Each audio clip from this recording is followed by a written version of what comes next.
wirklich so auf, es schaut so aus, als würdet ihr die Hauser Luft extrem gut bekommen.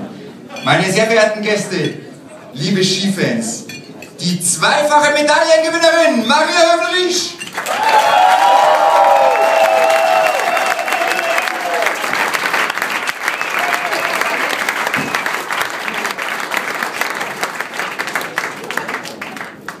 Ja, dann machen wir es uns doch ein bisschen bequem. Hast du einen Stuhl, geh du darüber, Maria, schau her. Setz dich ein bisschen her. Du hast einen Marathon hinter dir. Aber ich glaube, ein Marathon, den man gern bewältigt. Erzähl mal, was war los? Was war seit dem Rennen los? Also es war auf jeden Fall weniger stressig wie nach der Superkombi, weil das ganze Programm doch ein bisschen früher war. Ich bin direkt nach dem Rennen hierher gekommen, habe da kurz meinen Fanclub, meine Eltern, Franz Beckenbauer war auch da, also war eine ganz tolle Stimmung heute Nachmittag hier. Dann bin ich kurz zurück ins Hotel, habe mich ein bisschen behandeln lassen am Knie, bin dann bloß zur Medaillenvergabe, von dort ins ORF-Studio, von dort kurz zur Audi und jetzt war ich noch kurz im Tirolberg. Habe mich dort jetzt losgeeist, weil ich gewusst habe, dass hier noch die beste Stimmung ist, dass hier noch viele Leute treffen werden.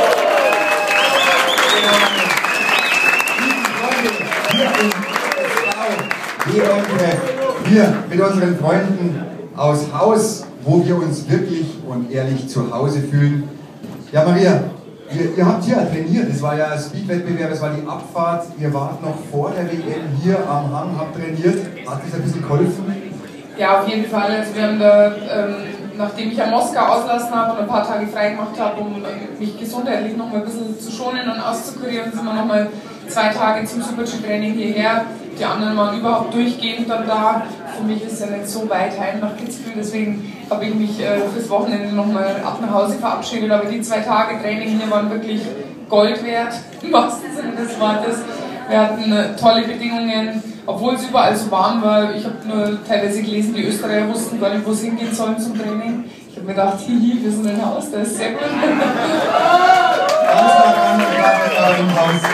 Da war wirklich, waren Top-Bedingungen und auch jetzt hier beim Slalom-Training hat man ein Skido, weil ich habe natürlich wenig Zeit hier, um mich für die Kombi vorzubereiten und deswegen haben wir vor dem ersten Abfahrtstraining in der Früh noch ein paar Fahrten Slalom gemacht und auch das war wirklich super. Nochmal danke an Haus und die Unterstützung und es war wirklich super.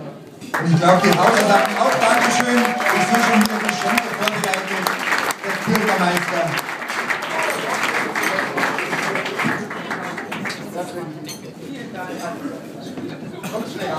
Komm schnell auf, wir machen ein Foto. Firi. Passt, danke.